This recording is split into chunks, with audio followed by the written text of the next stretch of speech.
La pregunta es cómo le hacemos para desarrollar y de qué hablamos cuando hablamos de desarrollo. ¿Vale? Esa es la gran pregunta que tenemos hoy. Todos queremos que nos vaya mejor, pero si a todos nos va súper mejor, ¿qué va a pasar después? Entonces, esa es para mí una de las grandes preguntas que tenemos. Me voy a ir metiendo en esta parte, en una introducción de dónde estamos y dónde pienso que podríamos estar o dónde podríamos ver. Este es el aumento de la población de 1955 a 2020. En 1955 éramos 2.700 millones de humanos. Hoy somos 7.000 millones de humanos en el planeta, ¿no? Esto sigue creciendo. A pesar de que ya en muchos países esta curva se ha reducido, sigue creciendo. Esto es Cancún en 1970, esto es Cancún en 2020. Esto es México en 1970, 51 millones de personas, y esto es México en 2020, 128 millones de personas.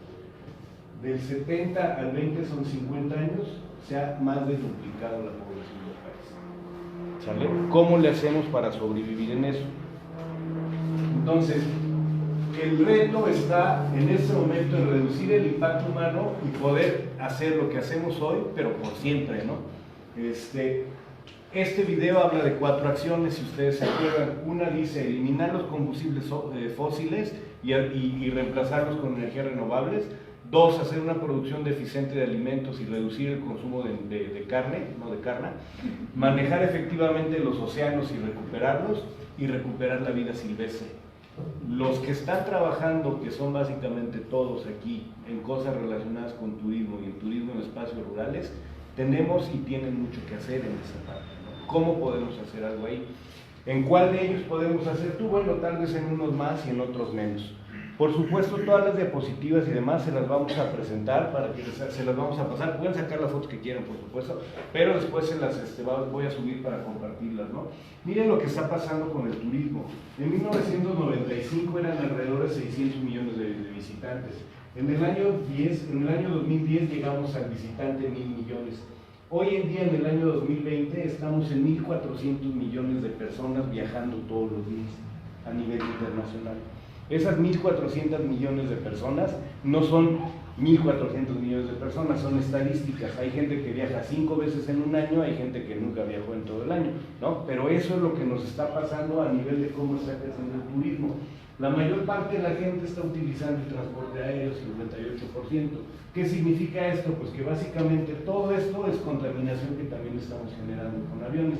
Por eso el interés de hacer viajes más cortos, por eso el interés de hacer viajes más largos, de hacer cosas que duren un poco más y que busquemos otras formas de transportación, otras formas de movimiento. ¿Qué estamos haciendo con eso? Ahí hay una de las grandes preguntas. Le llaman al turismo la industria sin chimeneas. No, es que el turismo no hace daño, no afecta, no tiene impacto, no sé qué. ¿El turismo industria sin chimeneas? No, señores, lo que estamos viendo es un montón de movimiento. El turismo es la exportación, la tercera más grande después de los químicos y del petróleo. Básicamente el turismo, y eso yo siempre he tenido mis dudas de cómo medimos el turismo, de qué estamos haciendo con el turismo, cómo le hacemos para verlo. Pero básicamente yo lo que digo es aquella frase: ¿puede haber un árbol sano en un bosque enfermo? ¿Cómo le hacemos para producir cosas interesantes en un mundo donde estamos totalmente hipercapitalizados y supermetidos en un asunto de lana, dinero, ¿no? Entonces, la pregunta es: ¿cuánto tiempo puede durar algo así? ¿Qué nos está pasando en México? Bueno, los gobiernos desde los anteriores hasta el de ahora nos hablan de que el turismo es una maravilla y que el turismo crece y el turismo crece. Efectivamente, esto es del 2018, hasta ahora estábamos en 7º lugar, creo que subimos al 6º. 41 millones de visitantes en un año en el país, visitantes extranjeros, ¿no? Después de Francia, de España, de Estados Unidos, etcétera, etcétera. Pero a nivel de lana, a nivel de lo que deja la gente, esta es la estadística. Entonces, los que más dinero ganan en el turismo son los Estados Unidos, con 214 mil millones de dólares. España, Francia, Tailandia, Italia. ¿Ven a México? Yo tampoco. Lo tuve que buscar y lo encontré hasta por acá abajo. Tiene 22,5 billones de dólares que se reciben. ¿Es una buena cantidad? No es una mala cantidad, pero entonces, ¿qué está pasando? Que estamos recibiendo mucha gente y que no estamos ganando suficientemente, ¿sale?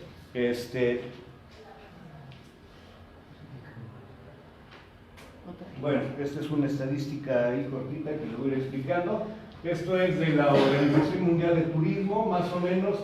Nos dicen que las Américas es donde nos analizan a nosotros, y las Américas se componen de Canadá, México, Estados Unidos y el resto de Sudamérica. Bueno, Centro y Sudamérica. Nada más para que se den una idea, Norteamérica representa del total del 100% de los análisis de turismo que hacen para las Américas, 65%. Y de estos, Estados Unidos genera el 36% del movimiento. En total, de la lana que se recibe, Estados Unidos tiene el 64%, México el 6,7%, Canadá el 6,6%. A Canadá ni lo vieron ahí arriba, ¿verdad? Ni lo vimos en las estadísticas, porque recibe así de gente, pero así de gasto. Entonces aquí lo tenemos con 6. Y después hacia abajo, el resto, ese 77, o sea, el 23, 22 y cacho por ciento, está básicamente en el resto de Sudamérica, ¿no? En el resto de América. Los que estamos realmente empujando en el tema del turismo en la parte del continente americano es México, es Estados Unidos, es Canadá, después vienen el resto de los países, pero vean ustedes la diferencia que hay entre México y Estados Unidos en ese sentido. Y esto es más o menos lo que se gasta la gente. Si sacamos la división de cuánto dinero entró y cuántas personas llegaron, lo que vamos a encontrar es que las personas que vienen a México se gastaban en 2010 514 dólares. En 2017 subió a 534 dólares y luego a 543. Perdón, 543, no, sí, se quedó ahí una mínima diferencia. Y en el caso de Estados Unidos tienen 2.283 de gastos, ¿no? Entonces, lo que estamos viendo, y miren cómo se ha aumentado, ¿no? Además de 2010 a 2017, de 2.200 pasó a 2.700, básicamente lo que nosotros recibimos, los 500 dólares, ¿no? Entonces, para que vayamos un poco teniendo ese contexto, este es el crecimiento de ingresos en turismo del año pasado. El año pasado en Asia-Pacífico subió 7%, en Europa 5%, en el mundo, y en Américas no creció básicamente nada el ingreso de turismo. O sea, nos estamos quedando ahí desde hace muchos años, esto no es nuevo. Dinero que entra por turismo, Europa es el que más lana recibe por turismo, después de ahí es Asia el que más recibe, después es el continente americano, las Américas, México 22 millones, África y Medio Oriente. O sea, vean ustedes la disparidad que hay en todo esto, ¿no? El turismo no es esa panacea de lo que nos han hablado todo el tiempo, y ahorita van a decir o van a estar pensando, y me vienes a hablar a un curso de turismo para que me digas que el turismo no funciona para nada. Vamos a verlo, pero vean ustedes dónde estamos. Creo que es importante tener un planteamiento de cosas, ¿sí? Eso es lo que está pasando a nivel de esto. Está comprobadísimo ya que el turismo funciona donde hay elementos económicos para que funcione. O sea, revuelve dinero donde hay dinero que revolver. Cuando no lo hay, pues no va a funcionar de esa manera. Hay que pensar en otras cosas. El crecimiento de la población en México de 2010 a 2020 es del 11%, y el crecimiento, sin embargo, de la gente viajando de turismo es del 77% entre 2010 y 2018. ¿Dónde están esos turistas? No llegan a San Pablo, no llegan a Huatulco. Bueno, algunos llegan a Huatulco, pero no llegan a las cascadas, ¿no? Pues la mayor parte están súper concentrados en donde, pues en Cancún, en Puerto Vallarta, en Acapulco, y así nos seguimos contando, la Ciudad de México, ¿no? Entonces, ahí hay algo que tenemos que entender. ¿Ustedes conocen ese lugar?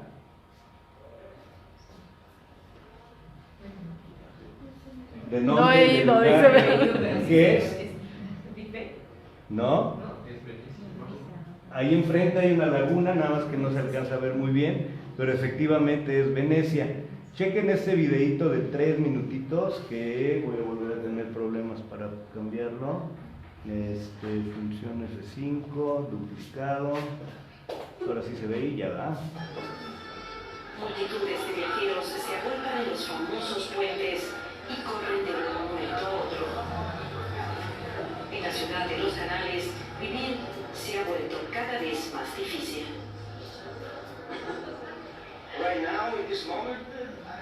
Creo que soy el único veneciano aquí. Me siento extranjero. El número de habitantes se reduce tremendamente.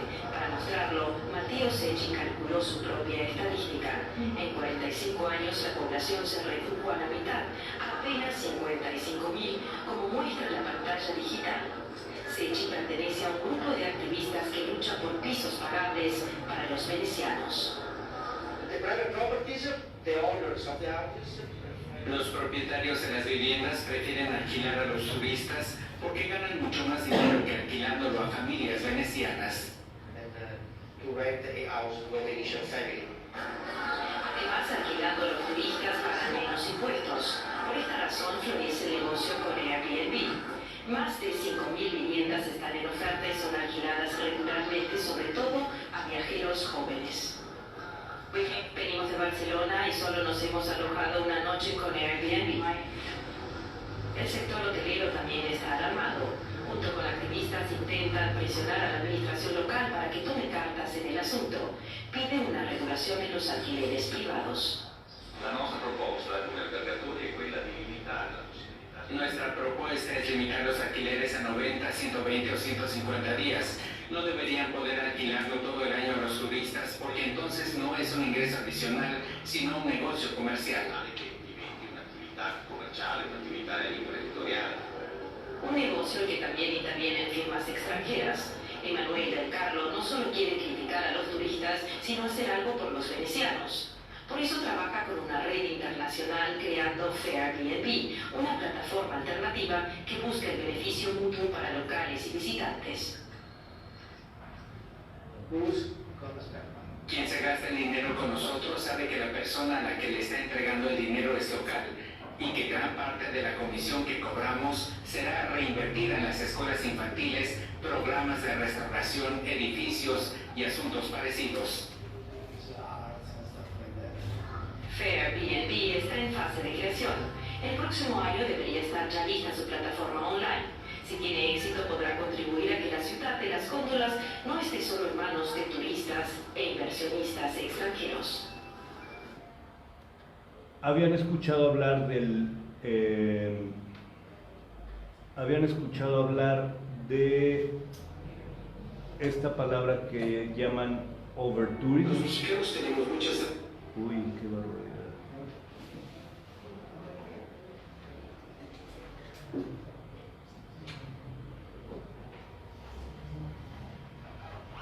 No, creo que tenemos que volver a mandar. Ahora ni siquiera. Solo pantalla PC, duplicado, ampliar. Ahí. No. Solo segunda pantalla. Ahí. Ahí no, tampoco. Quita. No, es duplicado.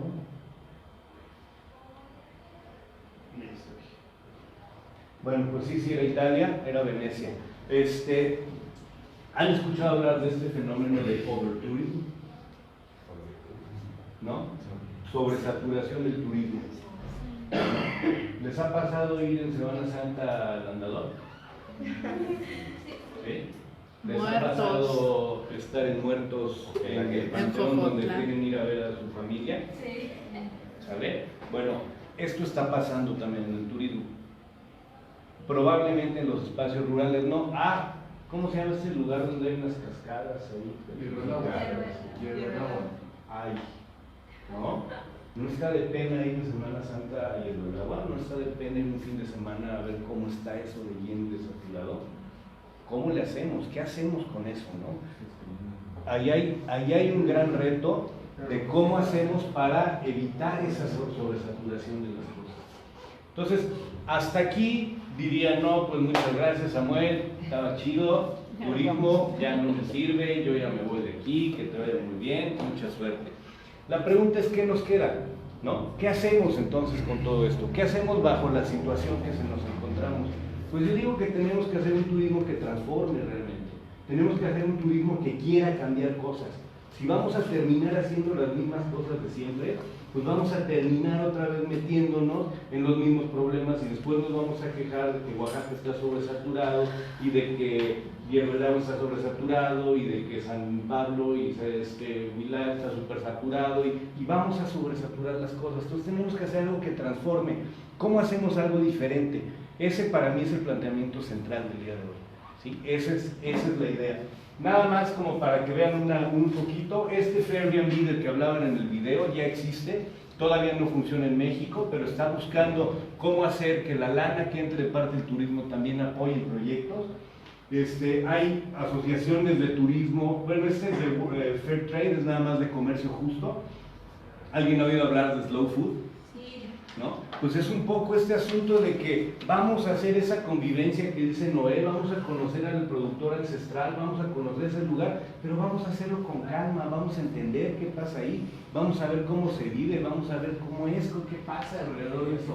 ¿Han oído hablar de Couchsurfing? Couchsurfing es una plataforma donde tú albergas y recibes a la gente extranjera, mexicana, donde sea, en tu casa, y les ofreces ahí un sillón, les ofreces una cama, y dices, pues quédate en mi casa, eso es lo que tengo. Y la gente va, se queda y no te paga un peso ni nada, pero genera una convivencia diferente y conoces a las personas locales. De esto habla el slow tourism, ¿no? Ellos hablan de muchas emociones, un periodo más largo de viaje, darte tu tiempo de vivir, buscar ser sustentable, tener autenticidad y también no evitar la parte de la contaminación, siempre la vamos a tener. No vamos a tener actividades que no impacten en absolutamente nada, siempre vamos a tener actividades que impactan, pero las podemos minimizar. ¿Para qué viajamos? Los mexicanos, la gente en el mundo, ¿para qué viaja? Para conocer, para tener nuevas experiencias, para aprender, para negocios, para relajarse. ¿Qué porcentaje viajará para relajarse y para aprender? Pues un chorro se va para relajar, ¿no? Por eso es que Cancún está llenísimo y por eso es que las playas están hasta el gorro, porque pues la gente quiere ir a tomarse una chela y a quedarse en ese plan. Pero eso está cambiando. También hay mucha gente que se está dando cuenta que ya no estamos en ese mismo rol, que tenemos que cambiar y que tenemos que hacer algo un poco diferente, que tenemos que aprender y que tenemos que experimentar. Hace algunos años se nos empezó a decir, es que el turismo tiene que ser una experiencia, ¿no? Y se puso súper de moda, el turismo tiene que ser una experiencia. El turismo siempre es una experiencia. De cualquier forma, donde viajes, pues siempre tienes una experiencia. Puede ser muy mala o puede ser muy buena, pero las palabras a veces son como mucho más bla bla bla que acción, ¿no? Y yo insisto aquí que tenemos que hablar de sacarnos estas palabras bonitas que dicen cosas así como experiencia, como incluso lo transformativo, pero que seamos también un poco más críticos, que seamos más defensores de cosas distintas que pueden pasar, ¿no? ¿Qué ha cambiado de la experiencia a este asunto transformativo? La experiencia era todavía como una idea de, bueno, ven y llévate de aquí un aprendizaje diferente, llévate esto. Lo transformativo implica que hagamos efectos de cambio en las personas, pero que tengan una duración mayor.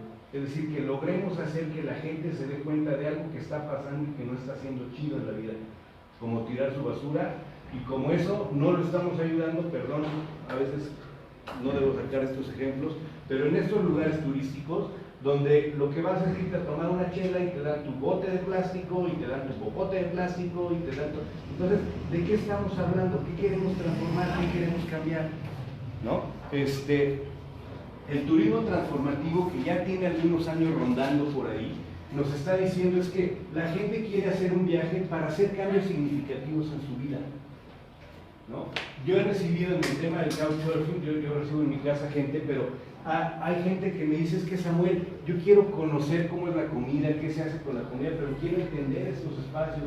Hay una chava que me dice, fíjate que yo trabajo en una cárcel en Estados Unidos, no trabaja dentro de la cárcel, trabaja ayudándoles a los presos con la correspondencia que generan. Ellos les piden preguntas, les piden cosas, es que quiero tener libros acerca de procesos judiciales, no, quiero tener libros acerca de cómo se construye un automóvil. Bueno, y ella, entonces en sus tiempos de voluntariado, lo que hace es ayudarles a esas personas a que se puedan producir, a mandarles esta información y demás.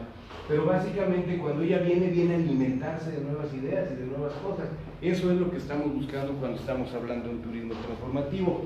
Por ahí, no toda la gente, definitivamente, los números nos lo dicen, no toda la gente, pero cada vez sí hay un número más interesante de gente que está desesperada por salir de sus espacios y modificar un poco su mente. Si les ofrecemos algo diferente, podemos tener gente más contenta, podemos generar un aprendizaje y podemos generar nuevas cosas, ¿no? Esta es una encuesta que se hizo en una investigación sobre turismo justamente, y de las respuestas que tuvieron, ¿qué fue lo que hizo tu experiencia transformativa? Entonces, para el 51% de las personas dijeron conseguí nuevas perspectivas, es decir, entendí nuevas maneras de ver el mundo, ¿no? Me enseñaron otra forma de hacerlo. Yo insisto que algo de lo mágico que tiene Pueblos Mancomunados y que tenemos en muchos espacios aquí es que justamente podemos transmitir y podemos contar cómo es el mundo desde nuestros espacios. Cómo es que lo vivo yo, cómo es que lo viven nuestras comunidades, cómo es que lo viven nuestros espacios y contarlo, ¿no? Entonces, esa es una de las situaciones. Otra, el 43% de la gente dijo, pues aprendí algo nuevo, ¿no? Si me enseñas algo diferente y me enseñas algo nuevo, entonces tengo una experiencia que puede ayudarme a transformar. Tuve un momento de reflexión. Imagínense qué va a reflexionar una persona que está haciendo este tour de 7 paradas desde las 10 de la mañana hasta las 4 de la tarde por todo Oaxaca. ¿Qué va a reflexionar esa persona? Pues absolutamente nada. ¿Qué vio? Pues la foto en Mitla y he visto gente que llega en esos tours a Mitla y ¿qué es lo único que hace? Tomarse su selfie, no van a otra cosa, no les interesa otra cosa. Si no generamos nosotros ese interés y si no hacemos una lucha por contarles un poco más, un poco lo que veíamos el otro día, ¿no? Aquí nos fuimos con Marcos y Adrián también nos fuimos a un palenque y dijimos, bueno, pues aquí es donde producen lo que decías un poco, ¿no? Pues aquí es donde producen, qué padre, aquí cortan la piña, pues aquí la hornean y después aquí la muelen y aquí la destilan, listo, vámonos, ¿no? O sea, ¿de qué estamos hablando cuando hablamos de una experiencia de ese tipo? ¿Qué queremos aprender? ¿No? Queremos entender mucho más cosas ahí. Otras personas, imagínense qué padre, ¿no? Hubo quien resolvió un reto y hubo quien resolvió, quien encontró su pasión. Eso sí está más loco todavía, ¿no? Que digas, wow, hice un viaje y la neta me cambió la vida, ya no quiero ser lo que estoy haciendo en este momento y quiero dedicarme a otra cosa completamente diferente. ¿Qué fue lo que te llevó al momento transformativo? Para mí esto es central y lo voy a insistir todo el tiempo. La gente en el viaje es la que hace que las cosas cambien. No es el lugar, no es el paisaje, no es el espacio, es la gente, es lo que vives tú con ellos, es esa experiencia con las personas. Algo que pasó espontáneo, inesperado, que no esperábamos, que no sabíamos que iba a suceder, bueno, también, y ya después tema de arte, cultura, etcétera, etcétera, ¿no? Miren, el alojamiento pues, realmente no es tan importante. Si me quedo en la cama de ahí más o menos donde pueda dormir, basta, no necesito más para este tipo de turismo, porque hay otros que sí. Hay experiencias que transforman, por ahí hay una, aquí métanse, lo pueden ver en su momento, son experiencias que transforman. Pues una es viaja solo, otra es viaja con gente que no conoces. Cuando viajamos con nuestra pareja, con nuestro amigo, con nuestro hermano, con el que sea, no nos da chance de convivir con otras personas. Viajar solo te lo obliga a hacer, ¿no? Te obliga a conocer a otras personas. Viaja, haz un viaje más largo, busca lugares espirituales, viaja con tus fuerzas, ¿no? A ver, súbete a tu bicicleta, dale, haz el recorrido por allá en la bicicleta, visita estos lugares, entiéndelos, te van a dar otra perspectiva totalmente diferente. Si yo hago mi recorrido en mi automóvil, pues donde me canso me paro, o donde ya no me gusta acelero y me voy. Cuando lo hago en bicicleta es otra cosa, ahí tienes que hacer el recorrido de una manera mucho más lenta, ¿no? Entonces hay muchas actividades aquí. Voy a ir avanzando, perdón, ustedes con confianza váyanlo viendo, lo que pasa es que no quiero que se nos vayan los tiempos. Pero miren, hay magia en el espacio rural. Donde ustedes trabajan, en las zonas en donde ustedes están, con las personas con las que ustedes quieren trabajar, hay magia. Hay que saber de dónde sacamos esa magia, cómo la conseguimos, cómo la obtenemos. Oaxaca es un lugar padrísimo. ¿Cómo le haces para encontrar esa magia en esas personas? Y otra vez también, ¿para quién lo estamos haciendo? Eso mismo nos vamos a preguntar. Pero miren, hay una situación muy especial, es un nicho de mercado. O sea, ya vieron las estadísticas, olvídense que van a venir todos los gringos, que van a venir todos los europeos, tiene que ser un nicho de mercado. Entonces tenemos que pensar en nichos de mercado.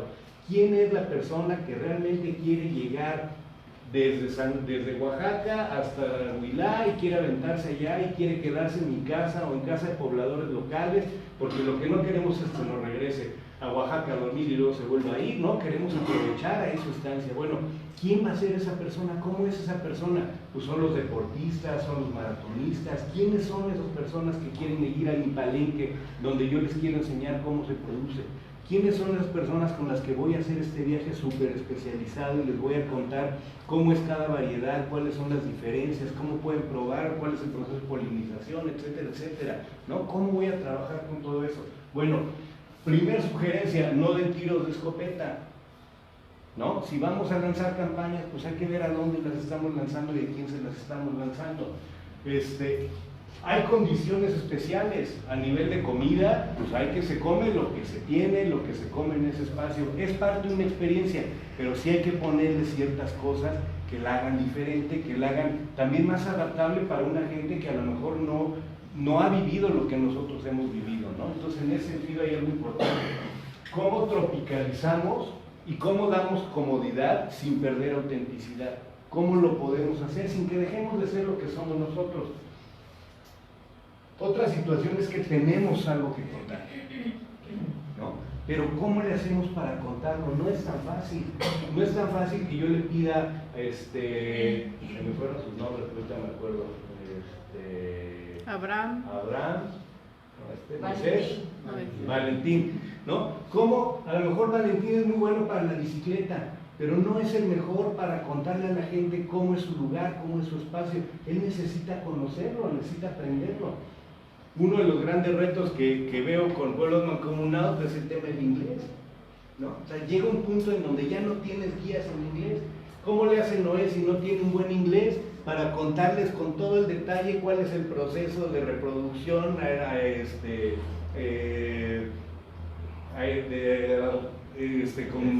de floración y el otro que era por reproducción y vuelos, ¿no?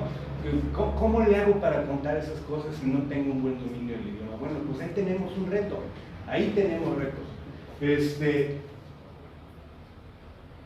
El espacio rural hace una enorme labor de conservación, cuida sus espacios, por su propia naturaleza. Pues sabes que si no estás cuidando tu lugar, lo que tienes después es un montón de basura, es mucha mala calidad de vida, etcétera, etcétera. También hay quien no lo hace, pero en general hay mucha conservación que se hace. ¿Cómo le hacemos para mantenerla y para contarla, ¿no? ¿Cómo le hacemos para esos espacios? Por supuesto que el espacio rural representa tradiciones, ancestralidad, identidad, todo súper particular. Oaxaca, pues es la cuna como de esto, ¿no? De la identidad, del patrimonio. Y hay un montón de cosas que a veces no queremos ni que nos toquen, ni que nos cambien, ni que nos muevan. A veces hay que preguntarse hasta dónde hay cosas que sí deberíamos de cambiar y podríamos mejorar, que nos ayuden a tener también una situación diferente. ¿Qué queremos cambiar? Y también hay otra pregunta que nos queremos hacer, es ¿hasta dónde queremos dejar entrar el turismo? Y esa es una pregunta súper importante para quien hace procesos de turismo con la comunidad, con la universidad, o que estás hablando de procesos así en zonas rurales donde dices, bueno, pues pásale, yo te dejo aquí abierta mi casa para que tú te metas. Tenemos espacios donde también quisiéramos no dejar entrar a la gente. Entonces, ¿cómo definimos en qué espacios sí queremos dejar entrar y en qué espacios no queremos dejar entrar a las personas, ¿no? Entonces, esas cosas son importantes. Y después de aquí, pues muchos de los retos que yo encuentro, que yo veo en un poco de mi experiencia, de lo que he vivido aquí y en algunos otros lugares. El tema de los idiomas, ya lo dije. El tema del conocimiento de cómo opera el otro mundo. Adelante, Matías. Yo creo que el tema de los idiomas, a terminar de cuentas, también es una experiencia para el visitante, no debe ser una limitante. De hecho, es también una forma en la cual el visitante se está acoplando al sistema de usos y costumbres de cada localidad. Sé que es un tema problemático por la forma de comunicar, pero no debe ser una limitante. No debe ser una limitante, nada más que nos achique el nicho de mercado. ¿no? O sea, es una posibilidad, por supuesto. Hay un montón de extranjeros que vienen y hablan hasta mejor español que nosotros, ¿no? Entonces no tengo problemas con ellos. Pero ¿cómo le hago para dar un saltito al nicho siguiente? No que seamos los mejores y más expertos en explicar todas las cosas, pero sí que podamos tener esa interlocución, que es importante, ¿no? Estoy de acuerdo, nada más quiero puntualizar esa parte. El otro es la falta de conocimiento de cómo opera el otro lado del mundo, ¿no? ¿Cómo operan ellos? Ahí es donde a veces tiene muchas ventajas alguien que ya ha estado viviendo fuera, que estuvo en Estados Unidos, que estuvo en Europa, que no sé qué, entonces sabe cómo es la cultura de esas personas y cuando regresan acá, pues sabe cómo tratarlos, sabe cómo darles ciertas cosas, sabe qué cosas les pueden interesar y les pueden servir. Entonces ahí hay gente que juega a ser mediador y eso es importante. No todos podemos ser mediadores tampoco, ¿no? Pero hay que buscar dónde encontramos en las redes de gente esos mediadores que necesitamos. A nivel de infraestructura, bueno, hay una reducida capacidad de infraestructura, no siempre se entiende todo lo que se quiere. Mi abuelito, que es comerciante, dice, hay que vender lo que se tiene, ¿no? Hay que vender lo que tenemos, nada más hay que presentarlo bien, hay que tenerlo bien limpio, bien organizado, y yo creo que eso no es una limitante, pero es una necesidad, ¿no? Y sabemos que hay infraestructura, que siempre hay cosas que podemos tener y otras que no tenemos. Insisto que tiene historias únicas, eso lo vamos a ver un poquito más adelante. Al mismo tiempo, y ya Angelina nos lo va a decir, a lo mejor voy a meter una publicidad anticipada, pero ella habla mucho de la cabañitis que sucedió hace algunos años en la Sierra Norte, ¿no? O sea, de repente volteabas y todo el mundo tiene cabañas y todo el mundo tiene tirolesas, y entonces, ¿cómo le hacemos para mostrarnos como algo diferente? Porque lo que nos es más fácil a todos los humanos es copiarnos, porque además es nuestra manera de empezar a hacer, pero ¿cómo lo hacemos para copiar y dar un salto hacia adelante y después distinguirnos y hacer algo diferente de lo que están haciendo los demás? ¿No? Ahí hay un reto importante. Y yo insisto mucho en esto, la llegada del dinero transforma un montón de hábitos, ¿no? Primero estamos preocupados, híjole, ojalá tengamos una lanita, no sé qué, y después llega la lana, y pues ya ahí cambió toditita la dinámica social, ¿no? Ya no les hacemos caso a los más grandes, pues hay un montón de, ya la lana en que se gastó, pues en la fiesta, en la música, pues también es el derecho de cada quien, pero también si no hay una mirada hacia adelante, ¿cómo le hacemos para ver qué es lo que vamos a querer hacer de esos espacios? Entonces ahí hay también algunas cosas que hacer, ¿no?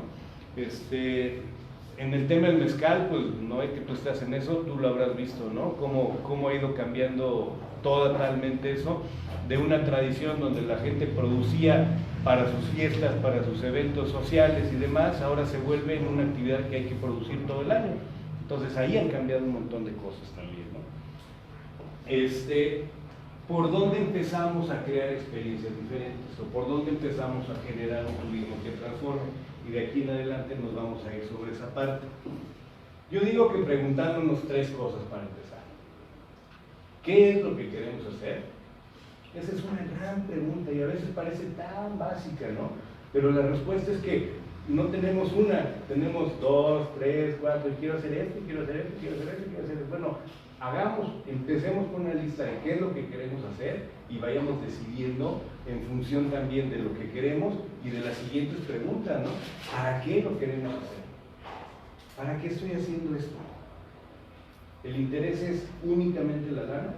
¿El interés es únicamente ayudar a los demás que no tienen, que no sé qué? Bueno, hay que ver cómo queremos hacerlo esto, ¿no? ¿Qué es lo que queremos hacer? ¿Para quién lo queremos hacer? Y a nivel de turismo, lo siento, los que somos idealistas y los que hemos sido románticos toda la vida, hemos caído en la realidad. El turismo es un negocio. Entonces, ¿a quién se lo voy a vender? Yo puedo tener un producto padrísimo, pero que no se vende. Entonces, ¿a quién se lo voy a vender? Es una de las grandes preguntas.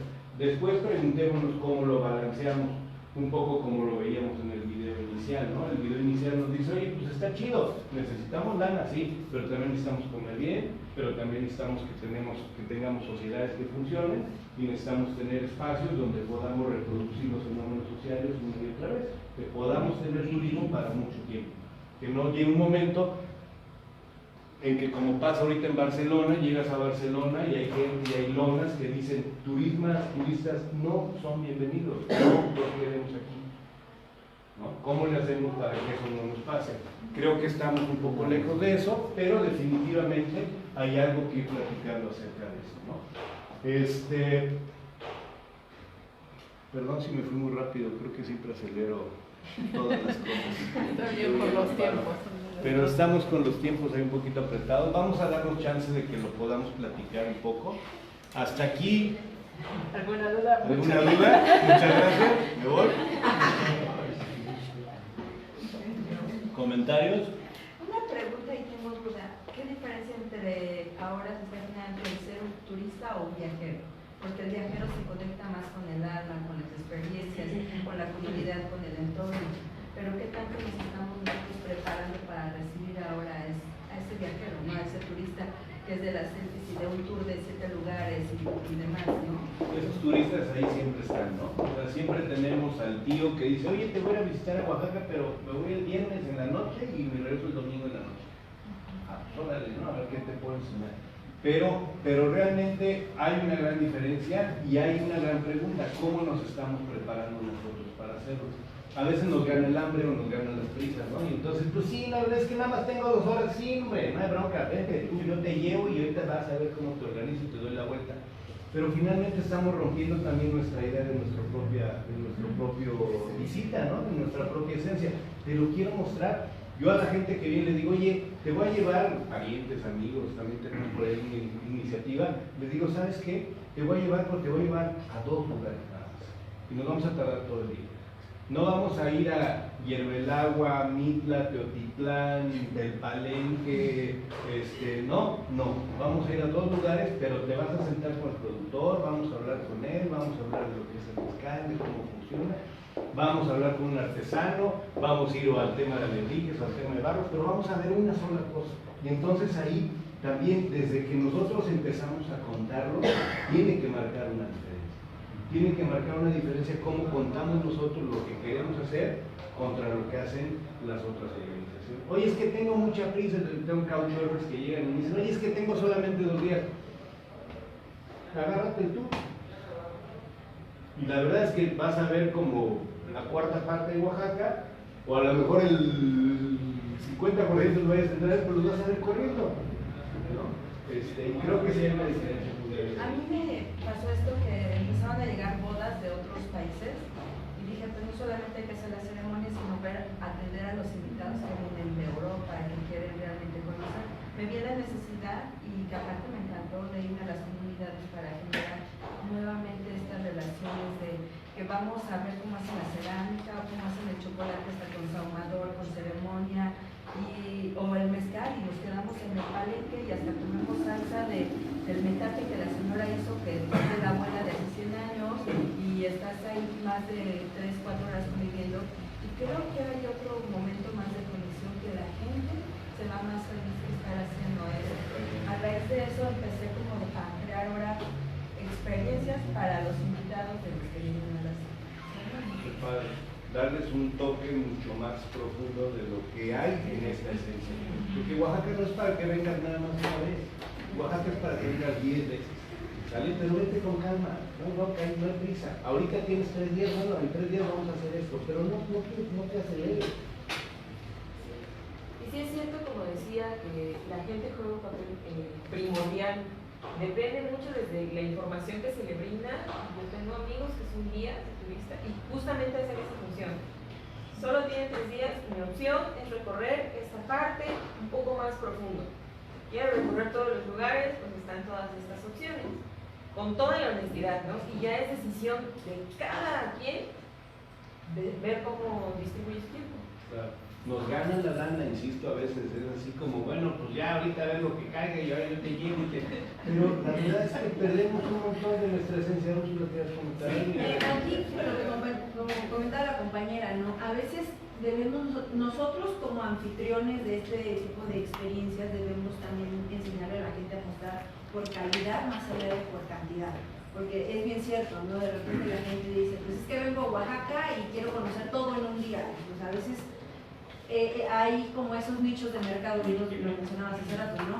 Está el nicho de mercado de los que nada más quieren subir la foto por esta tendencia de redes sociales que es el FOMO, ¿no? El miedo a perderse de lo que está pasando. Entonces yo quiero subir una foto pues, en la iglesia, en las cascadas, en todo, aunque no conozca, pero ya le enseñé a todo el mundo que ando paseando, ¿no? Y está el otro nicho de mercado de la gente que realmente va a la profundidad de esas experiencias, ¿no? De que, mira, me tomé la foto, pero conocí, pero supe, pero esto, lo otro, y son viajeros que realmente van a hacer eso, repetir la experiencia, pero a lo mejor con lo que les faltó conocer. Entonces nosotros yo creo que ahí tenemos que buscar la manera de apostarle a eso, ¿no? A la cantidad, a la calidad, más allá de la cantidad. Totalmente, escoger su nicho. A Úrsula, a Guajuapan no la va a ir a ver la persona que viene por primera vez a Guajuapan.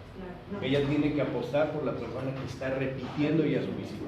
Lo mismo nos está pasando a muchos de los que estamos aquí en los proyectos, porque no estamos aquí. Entonces hay que apostar, pero hay que apostar a esa gente y hay que buscarla. Angélica. Gracias.